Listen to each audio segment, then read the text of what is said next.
Muy bien, entonces continuamos con el curso. Entonces vimos entonces cuando dos eventos eran disjuntos. ¿Ya? Ahí viene Gabriel Pastenes.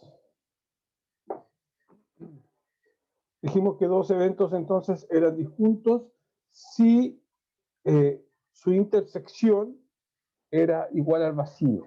Es decir, si no tenían elementos en común, entonces decíamos que los eventos son disjuntos. ¿Ya? Otra propiedad importante de los eventos es la partición de eventos. ¿Ya? Entonces, supongamos que nosotros tenemos un conjunto finito o infinito de eventos, ¿ya? A sub 1, pues dice acá, ¿no es cierto? A sub 1, a sub 2, a sub 3, a sub 4, etc. Todos eventos disjuntos de A2, todos eventos disjuntos de A2, y además la unión, la unión de todos esos eventos me conforman el espacio muestral. Vamos a admitir a Claudio Godoy. Estoy anotando acá para después la lista. Y si además, como decía, la unión de todos esos eventos me conforma en mi espacio muestral omega, entonces decimos que A sub 1, A sub 2, que esa colección de eventos, ¿ya? Forman una partición, ¿ya? De mi espacio muestral, es decir, forman una partición de omega. Yo acá les puse una imagen, ya un mapa de Sudamérica, porque lo encontré interesante para poder visualizar el concepto de partición, ¿ya? Pongamos que mi omega sea todo Sudamérica, ese es mi omega.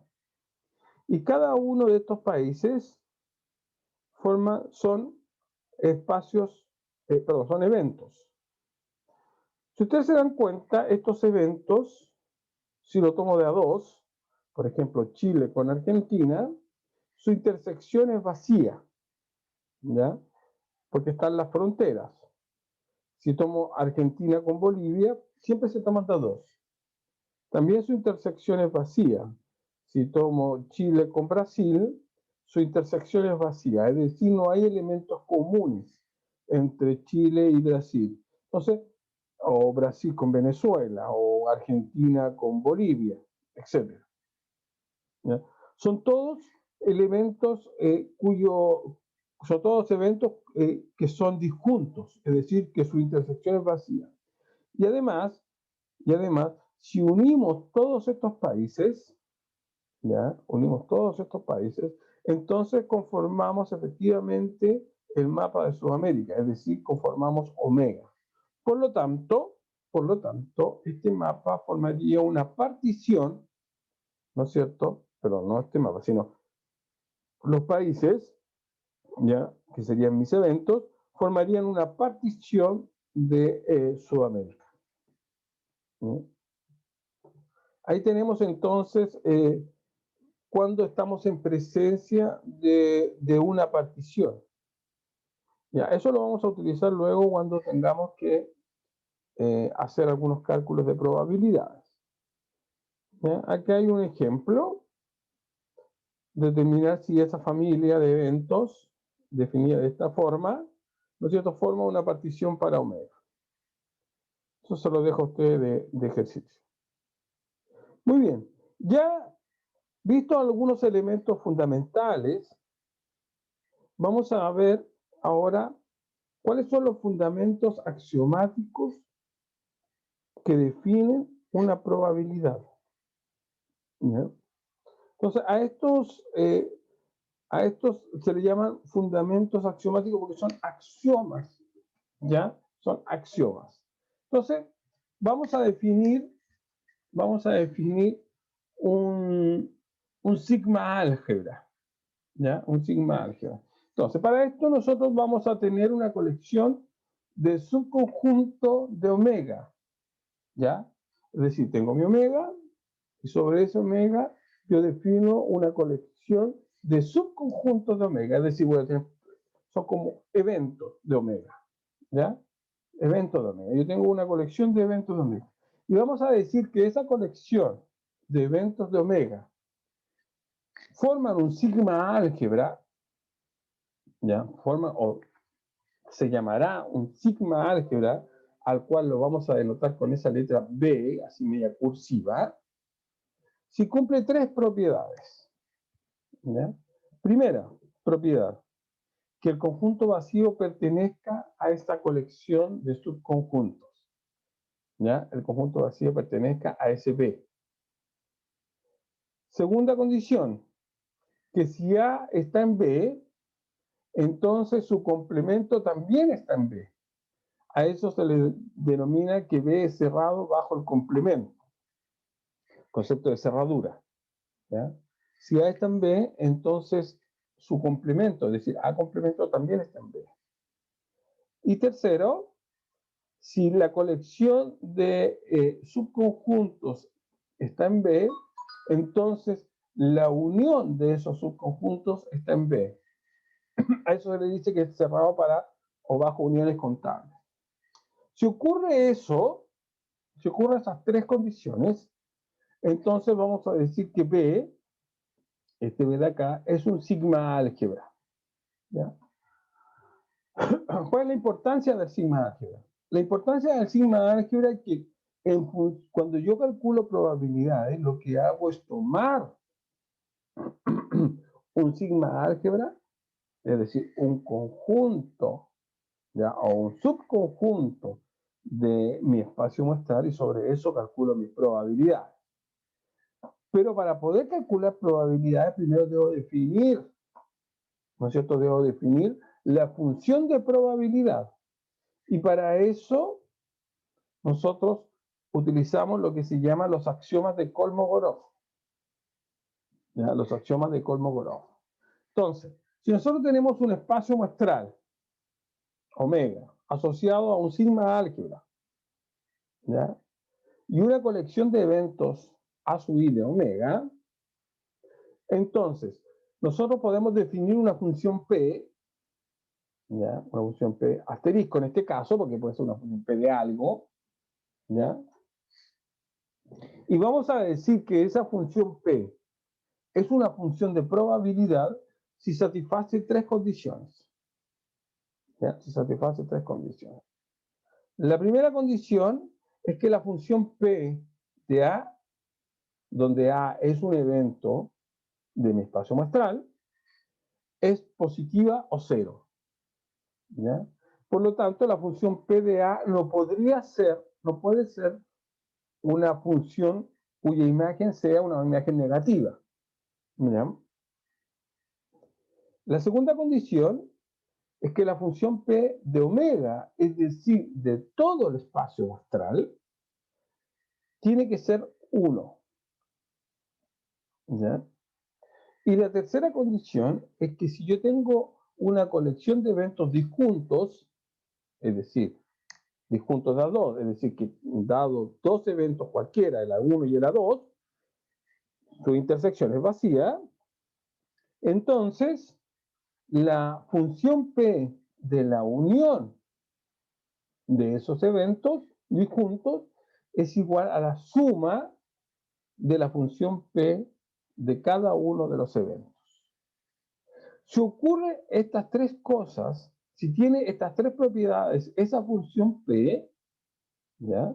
Entonces decimos que esa función P es una función de probabilidad. ¿Ya? A estos se le llaman axiomas de Kolmogorov. Kolmogorov es conocido como el padre, ¿ya? O uno de los precursores de la probabilidad axiomática. ¿Ya? Y entonces, con esta triada, el espacio muestral, el sigma álgebra y la función de probabilidad, encontramos lo que se conoce como un espacio de probabilidad o un espacio de medida de probabilidad. ¿Sí? Entonces, ahí tenemos nuestra función de probabilidad. ¿Ya? Ahora bien, esta función de probabilidad tiene algunas propiedades interesantes que nos van a permitir hacer cálculos de probabilidades. ¿Ya? Entonces, veamos el siguiente teorema. Dice, suponga que P es una función de probabilidad. Es decir, si P es una función de probabilidad, entonces P cumple estas tres condiciones. ¿Ya? Y además definimos dos eventos, ¿ya? Dos eventos en omega, el evento A y el evento B. Entonces, fíjese, primera propiedad de la función de probabilidad. La probabilidad, y ahora puedo hablar de probabilidad, porque antes fíjense que acá yo hablaba de la función P, porque todavía no definía, no sabía si era una función de probabilidad, pero en este caso ya sé que es una función de probabilidad porque cumple estas tres condiciones, es decir, cumple los axiomas de Kolmogorov. Por lo tanto, ahora puedo hablar de probabilidad. Si yo digo que la probabilidad del conjunto vacío, la probabilidad del vacío, es cero. En este caso, el conjunto vacío representa un hecho imposible de ocurrencia. Por ejemplo, si yo lanzo un dado,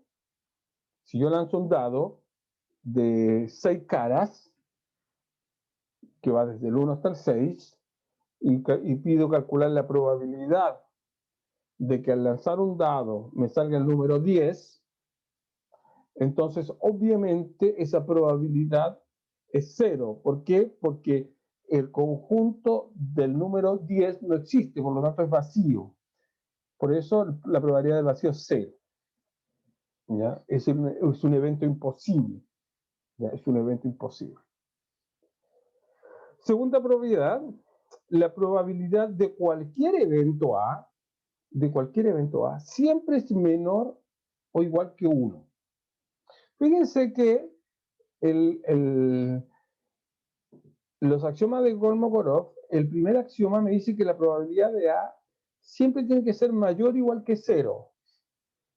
Y este teorema me dice que la probabilidad de A tiene que ser menor o igual que 1. ¿Eso qué implica entonces? ¿Qué implica eso? Eso implica que efectivamente la probabilidad, voy a insertar acá algo, eso implica que la probabilidad,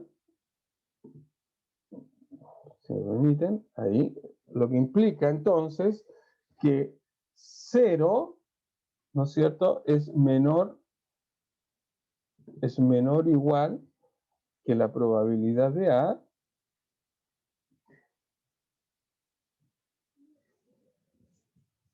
y eso es menor o igual,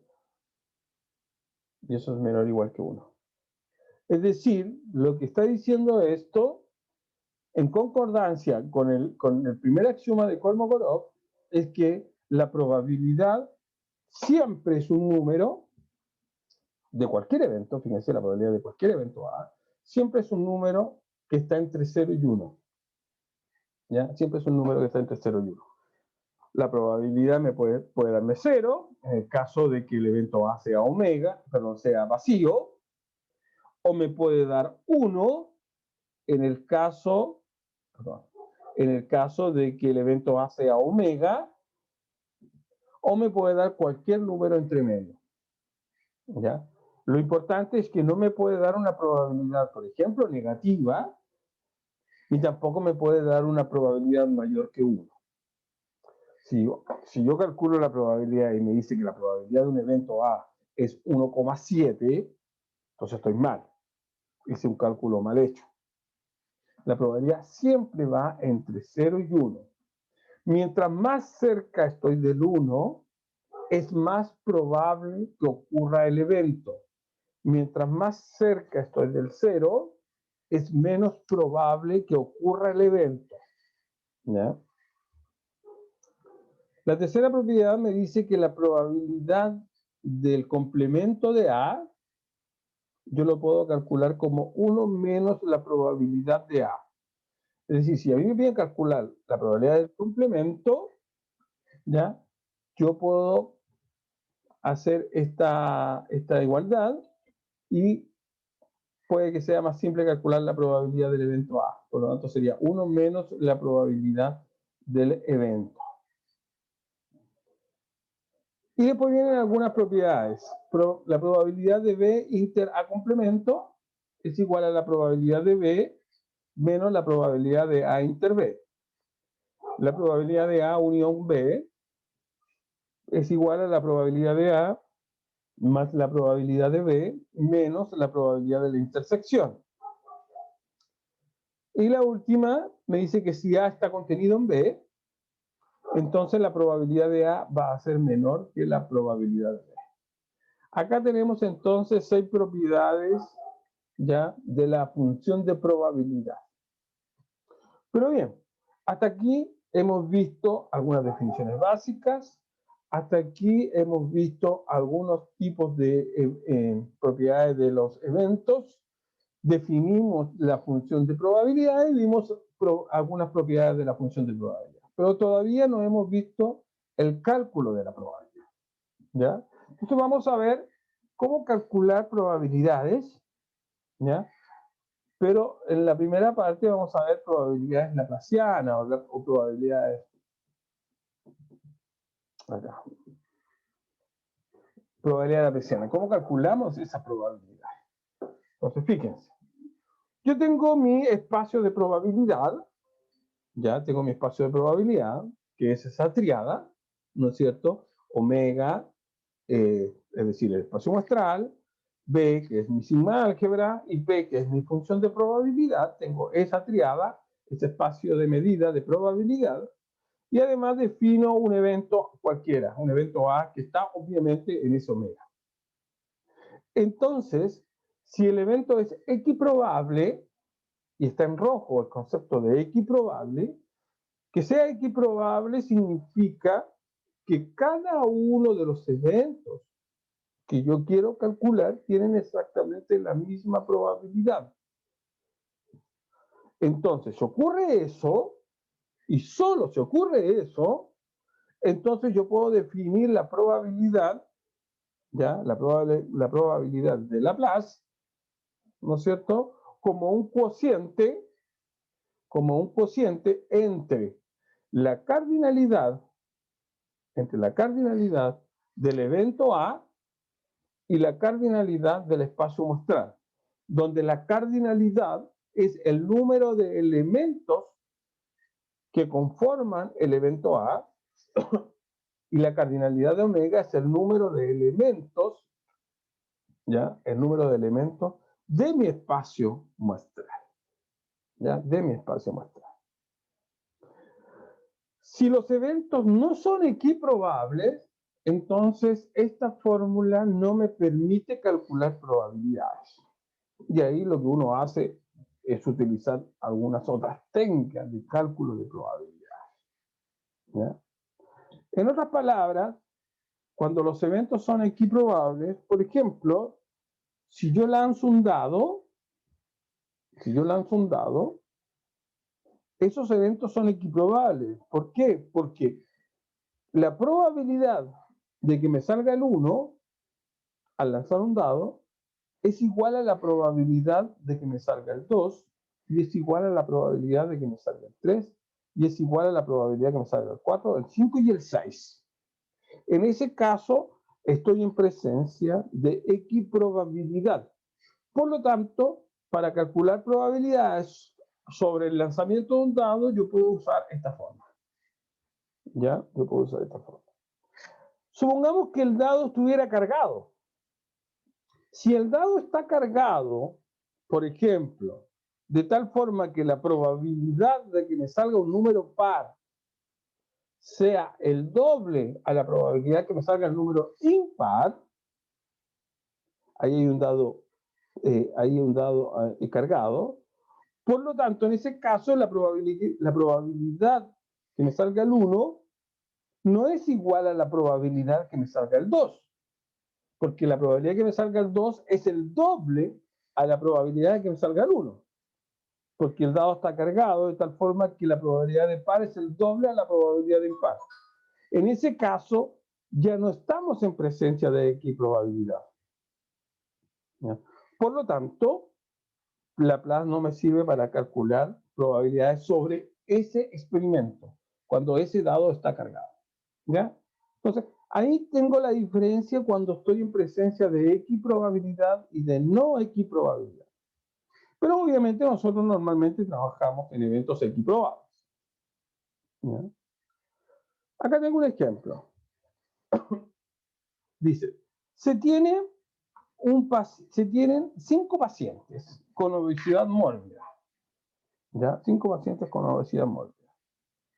Entonces, de los cuales 3 están siguiendo el tratamiento con la droga A y los otros 2 están con la droga B. Se escoge un paciente al azar. ¿Cuál es la probabilidad que esté tomando la droga A? ¿Ya? Este es un ejemplo muy simple. ¿Ya? Muy simple. Voy a correr esto para poder hacer este ejemplito. Fíjense que, ¿dónde yo puedo ver la equiprobabilidad? En este caso, la equiprobabilidad yo la puedo ver, es que como yo escojo un paciente al azar, todos los pacientes, los 5 pacientes, tienen exactamente la misma probabilidad de ser escogidos al azar. ¿Ya? Los 5 pacientes tienen la misma probabilidad de ser escogidos. Por lo tanto, efectivamente, está presente la equiprobabilidad. Por lo tanto, puedo ocupar la frase. ¿Ya? Fíjese, dice, se tienen 5 pacientes con obesidad mórbida, de las cuales 3 siguen tratamiento A, droga A, y los otros 2, droga B. Entonces, fíjense.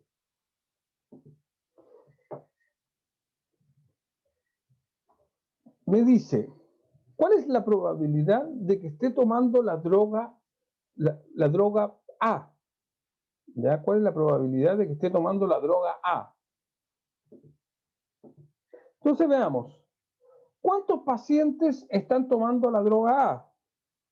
3 pacientes están tomando la droga A. Por lo tanto, la cardinalidad de A es 3. 3 pacientes están tomando la droga A. ¿De un total de cuánto?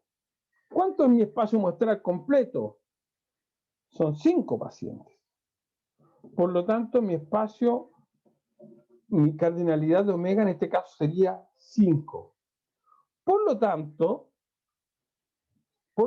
la probabilidad de que al escoger un paciente al azar, esté tomando la droga A, es 3/5. ¿Ya? Es 3/5. Es decir, si nosotros dividimos, ¿no es cierto? Dividimos 3 dividido por 5, me da 0,6. Entonces la probabilidad es 0,6. ¿Ya? Y eso también podemos hablarlo en términos de porcentaje, lo que implica que eso representa un 60% de probabilidad. Por lo tanto, ¿cuál es la probabilidad de que esté tomando la droga A? 3/5, es decir, 0,6, es decir, un 60%. Un 60%. Por lo tanto, podríamos decir de que es mucho más probable, o no sé si mucho más, pero podríamos decir que es más probable que al escoger una persona, un paciente al azar, esté tomando la droga a que esté tomando la droga B. Porque la probabilidad de que esté tomando la droga B, ¿ya? La probabilidad de que esté tomando la droga B, la probabilidad de que esté tomando la droga B sería igual, ¿no es cierto?, a la cardinalidad de B, es decir, ¿cuántos pacientes están tomando la droga B? 2, sobre el total, que es 5, ¿no es cierto? 2 quintos. Y 2 quintos, o 2 dividido por 5, es 0,4. Es 0,4. ¿Ya? Lo que equivale, o lo que implicaría, que sería un 40%. Por lo tanto, fíjense que la probabilidad de que ocurra el evento A, es decir, que tome la droga A, es de un 60%, y la probabilidad de que el paciente escogido al azar tome la droga B es de un 40%. Por lo tanto, es más probable que al escoger un paciente al azar, este tome la droga B, perdón, la droga A, que la droga B. ¿No? ¿Se entiende o no? Ahora, si usted suma la probabilidad de A más la probabilidad de B, eso es igual a 1. ¿Por qué? Porque la probabilidad de A, el evento A unido con el evento B, es igual a omega, al espacio muestral. Y como ya vimos, por el segundo axioma de Kolmogorov, la probabilidad de omega siempre vale 1. ¿Ya? Siempre vale 1. Entonces ahí tenemos un ejemplo simple, ¿ya? Un ejemplo simple de cálculo de probabilidad. ¿Ya? De cálculo de probabilidad. ¿Se entiende o no, chicos?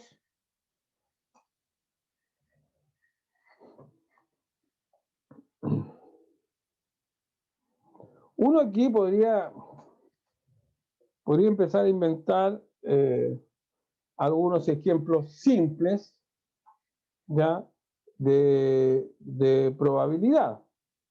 ¿Ya? Algunos ejemplos simples de probabilidad.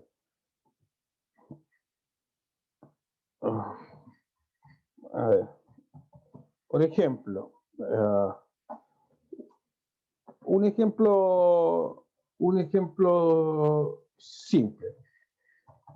Se lanzan dos monedas. Se lanzan dos monedas. Entonces, la pregunta es, ¿cuál es la probabilidad? ¿Cuál es la probabilidad de que ambas sean caras? ¿Cuál es la probabilidad de que ambas sean caras? O ¿cuál es la probabilidad de que ambas sean iguales? Por ejemplo, ¿ya? ¿Cuál es la probabilidad de que ambas sean caras? ¿Cuál es la probabilidad de que ambas sean iguales? Entonces, nosotros sabemos de que al lanzar dos monedas, ¿no es cierto? Al lanzar dos monedas, entonces se me define un espacio muestral, ¿no es cierto? Un espacio muestral omega, ¿ya? Un espacio muestral omega, como el conjunto de... Me equivoqué, igual, ¿no es cierto? De todos los posibles resultados de lanzar dos monedas, ¿ya? Y esto ya lo vimos ya. Me puede salir cara, ¿no es cierto? O me puede salir cara sello, o me puede salir sello cara, ¿no es cierto? Sello cara, o finalmente me puede salir sello, ¿no es cierto? Sello. Ese sería mi espacio muestral. Entonces, el primer problema me dice, bueno, si yo lanzo dos monedas, moneda 1, moneda 2, al aire, ¿cuál es la probabilidad de que ambas sean caras? ¿Ya? Entonces, el evento A, de que ambas sean caras, ¿ya? Entonces yo lo que tengo que ver es, tengo que buscar el espacio muestral, perdón, el evento A, en que ambas sean caras. Y el único elemento que me sirve es el primero, es decir, es cara a cara. ¿Ya? Es cara a cara. ¿Sí?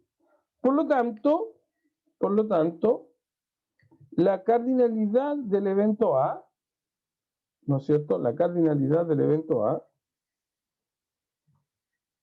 en este caso es 1, porque tengo solo un elemento que me sirve. ¿Ya? Por lo tanto, y acá, la cardinalidad, ¿no es cierto?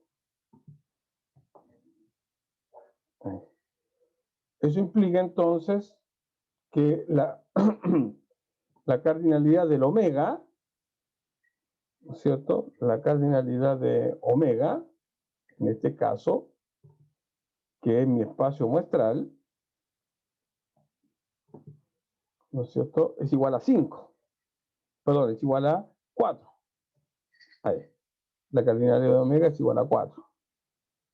Por lo tanto, la probabilidad, ¿ya? La probabilidad del evento A, es decir, de que ambas sean caras, sería igual, ¿no es cierto?, a la cardinalidad de A, que en este caso es 1, sobre la cardinalidad de omega, que en este caso es 4.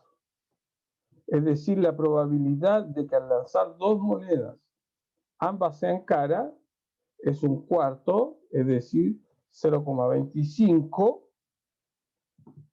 lo que implicaría, ¿no es cierto?, lo que implicaría un 25% de probabilidad.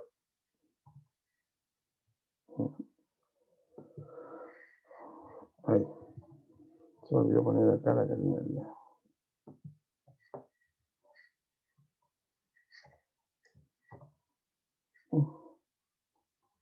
No sé por qué no me aparece el símbolo de cardinalidad, lo vamos a copiar mejor. No sale, ya no importa. Ahí. Y para el caso B, para la segunda, me dice, fíjense que me dice acá, B es el conjunto, ¿no es cierto? Me dice, ¿cuál es la probabilidad de que ambas sean iguales? No me indica de qué tipo, sino me indica solo que ambas sean iguales. Es decir, puede ser caras o puede ser sellos, pero iguales. ¿Ya? Por lo tanto, las que me sirven serían cara y cara, ambas son iguales, pero también me sirve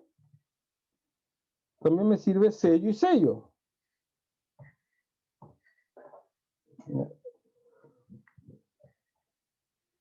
Por lo tanto, su cardinalidad, en este caso, la cardinalidad de B sería igual a 2, porque tiene dos elementos del conjunto B. Por lo tanto, la probabilidad de B, ¿ya? Por lo tanto, la probabilidad de B sería igual a la cardinalidad de B, que en este caso es 2, sobre la cardinalidad de omega, que vimos que es 4. Por lo tanto, 2 cuartos, que es 0,5, lo que implica, obviamente, un 50%. Fíjense entonces que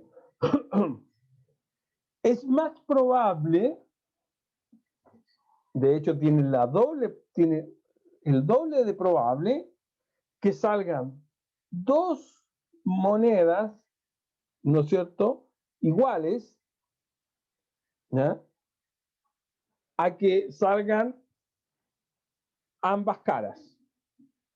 ¿Ya?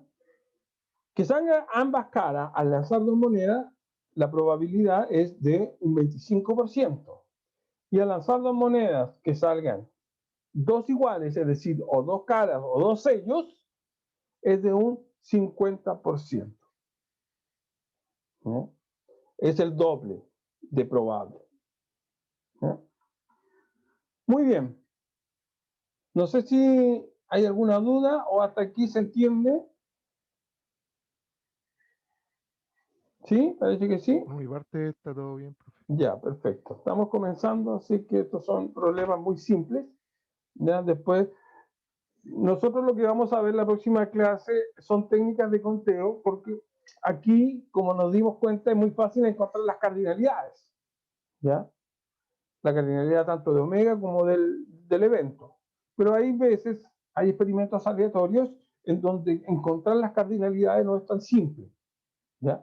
En ese caso, nosotros utilizamos algunas técnicas de conteo, ¿ya? Algunas técnicas para poder contar las cardinalidades. ¿Ya? Pero eso lo veremos en la próxima clase. Muy bien, vamos a quedar hasta acá entonces. Ignacio, Gabriel, Claudio y Mayra, quedamos hasta acá por hoy día y nos vemos, si todo sale bien, el día miércoles. Un abrazo, muchachos, y cuídense mucho. Chao, profe, que le vaya bien, cuídese. Vale, igual a ustedes. Chao, chao.